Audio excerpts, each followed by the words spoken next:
प्रपन्नाय विपन्नानां दुःखितानां सुखात्मने सम्पूर्णाय दृढाशानां नमो कारणबन्धवे। श्रीगुरुभ्यो नमः। अद्य आवाभ्यां सत्प्रतिपक्षलक्षणे समानत्वदलविवेचनम् इति विषयमधिकृत्य वाक्यार्थः प्रस्तूयते। महर्षि गौतमः न्यायदर्शने हेत्वाभासानां पञ्चधा विभागं प्रदर्शयामास। सभ्यभिचार विरुद्ध प्रकरणसमा साध्यसमा कालातीताः हेत्वाभासाः इति। पञ्चसु एषु प्रकरणसमस्या सत्प्रतिपक्ष अपराधिधेय व्यवहारोपैकं लक्षणं, व्यवहारोपैकं सिद्धान्तलक्षणम्, उपनिबन्ध तत्त्वचिन्तामणिकारः, साध्यविरोध्युपस्थापन समर्थ समानबलोपस्थित्या प्रतिरुद्धकारकलिङ्गत्वम् इति।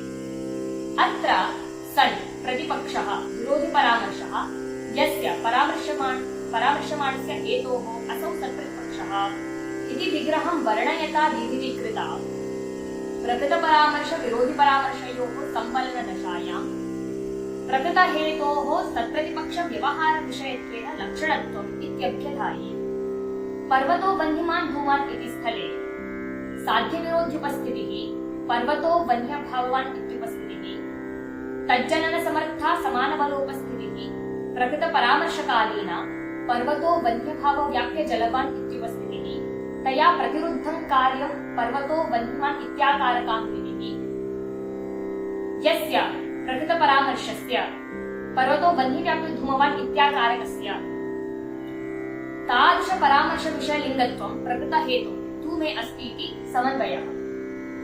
ननु पर्वतो वह्निमान् धूमान् इत्यत्रैव प्रकृतपरामर्शे अप्रामाण्यिकः सत्त्वे विरोधिपरामर्शस्य विद्यमानत्वेति नहि तत्र धूमे सत्प्रतिपक्षितत्वव्यवहारो इष्यते। किन्तु उक्तलक्षणस्य तादृशस्थले धूमे व्याप्तिर्भवति। तद्यथा साध्यवत्ताज्ञानं पर्वतो वह्निमान् इत्याकारकं ज्ञानं, तद्विरोध्युपस्थितिः पर्वतो वह्न्यभाववान् इत्याकारकोपस्थितिः, तज्जननसमर्थ समानबलोपस्थितिः पर्वतः वह्न्यभावव्याप्तिजलवान् इत्याकारकपरामर्शः, तत्प्रतिरुद्धं कार्यं पर्वतो वह्निमान् इत्याकारकाङ्कृतिः, तादृशं कार्यं यस्य परामर्शस्य अप्रामाण्यज्ञान आस्कन्दितस्य पर्वतः वह्निव्याप्तिर्भूमवान् इत्याकारकस्य परामर्शस्य तद्विषयलिङ्गत्वं धूमे आगतमेव इति कारणात् समन्वयसम्भवात् अतिव्याप्तिप्रसङ्गः। मैवम् अत्र समानत्वम् अगृहीत अप्रामाण्यक साध्यसिद्धौपैक परामर्शकालीनत्वरूपं विवक्षितम्। तच्च द्वितीयोपस्थितौ नाम विरोधिपरामर्शे विशेषणे।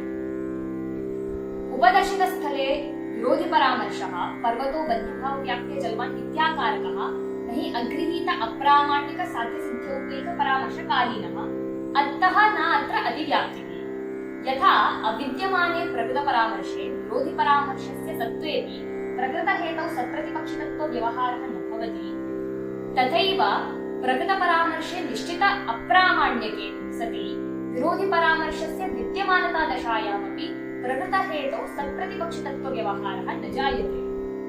ननु यत्र प्रकृतपरामर्शस्याभावः अथवा प्रकृतपरामर्शे अप्रामाण्यग्रहः, तत्र प्रकृतानुमितिकारणीभूत अप्रामाण्यग्रहाभावविशिष्टपरामर्शरूपकारणाभावादेव अनुमित्यनुत्पादः, न तु विरोधिपरामर्शप्रयुक्तः अनुमित्यनुत्पादः।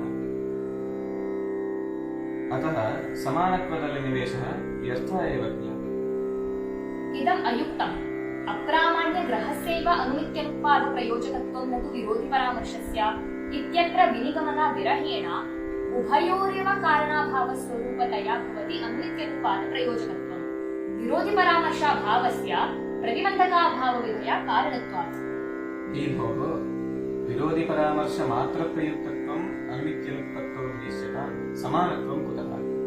प्रकृतस्थले तावत् कार्यानुत्पादः न केवलं विरोधिपरामर्शमात्रप्रयुक्तः अपि तु स्वसामग्र्यभावप्रयुक्तोऽपि वर्तते इत्यतः अतिप्रसङ्गः पालयितुं शक्यते किल?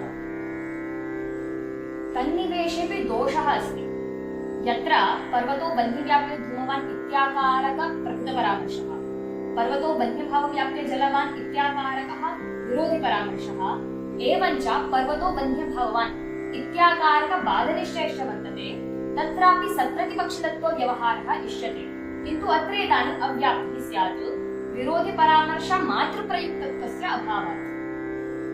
ननु समानत्वदनिवेशे गृहीतप्रामाण्यिकविरोधिपरामर्शमादाय न्यूनबलहेतौ अतिव्याप्तिप्रसङ्गः।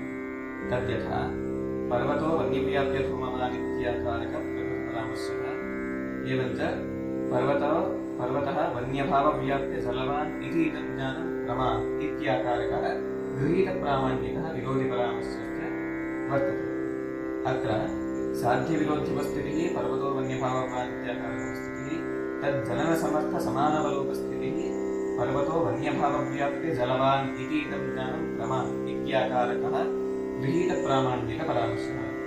तत्प्रतिरुद्धकार्यकं पर्वतः वन्यव्याप्यधूमवान् इत्याकारकपरामर्शः, तद्विषयलिङ्गत्वं धूमे आगतमिति कारणात् समन्वयो भवति।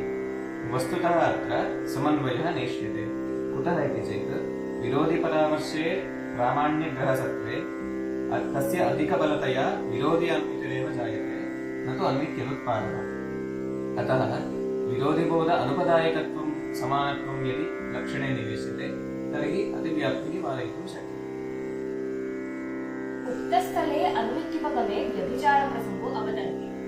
तथा हि तद्वत्ता बुद्धिं प्रति अप्रामाण्यज्ञान अनास्कन्धित तद् अभावव्याप्यवत्ता निश्चयः प्रतिबन्धकः, तद् अभावः कारणम् इति क्लिप्तः कार्यकारणभावः।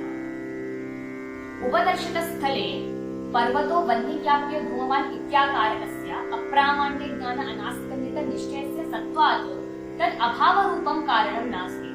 पर्वतो वन्यभावान् इत्याकारक वन्यभाववत्ता बुद्धिस्तु वर्तते। उक्तस्थले व्यभिचारवारणाय तदभावव्याप्यवत्ता निश्चयनिष्ठप्रतिबन्धकतायां तद्व्याप्यवत्ता ज्ञानधर्मिकप्रामाण्यनिश्चयस्य उत्तेजकत्वं कल्प्यते। तथा च तद्वत्ता बुद्धिं प्रति तद्व्याप्यवत्ता ज्ञानधर्मिकप्रामाण्यनिश्चयविरहविशिष्ट तदभावव्याप्यवत्ता निश्चयः प्रतिबन्धकः, तदभावः कारणम् इति कार्यकारणभावः क्रियते। उपदर्शितस्थले तावत् पर्वतो वह्निव्याप्यधूमवान् इत्याकारक तदभावव्याप्यवत्ता निश्चयस्य सत्त्वेऽपि तस्य पर्वतः वन्यभावव्याप्यजलवान् इति इदं ज्ञानं प्रमा इत्याकारक तद्व्याप्यवत्ता ज्ञानधर्मिकप्रामाण्यनिश्चयेन विशिष्टत्वात् तद्विरहवैशिष्ट्यरूप अवच्छेदकेन अनाक्रान्तत्वात् विद्यमानोऽपि तदभावव्याप्यवत्ता निश्चयः प्रतिबन्धकः न भवति। अतः प्रतिबन्धकाभावरूपकारणम् अक्षतमेव। उक्तदिशा तद्व्याप्यवत्ता ज्ञानधर्मिकप्रामाण्यग्रहस्य तद् अभावव्याप्यवत्ता निश्चयनिष्ठप्रतिबन्धकतायाम् उत्तेजकत्वकल्पनं निरर्थकमेव। यतो हि वन्यभावव्याप्यवत्ता परामर्शे निश्चितप्रामाण्यके सति तद्व्याप्यवत्ता निश्चये अप्रामाण्यं गृह्यते। अतः अप्रामाण्यग्रहाभावविशिष्ट तद् अभावव्याप्यवत्ता निश्चयरूपप्रतिबन्धकस्य विरहादेव तद्वत्ता अनुमितेः उत्पादः उपपद्यते।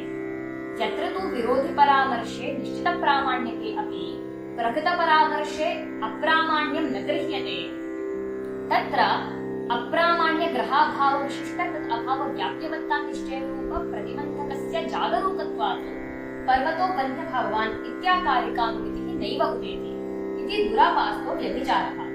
तस्मात् समानत्वं विरोधिबोध अनुपधायकत्वमिति न, अपि तु अगृहीत अप्रामाण्यक साध्यसिद्ध्यौपैक परामर्शकालीनत्वरूपमेव वक्षणीयम् इत्युक्त्वा विरमावः। धन्यवादः।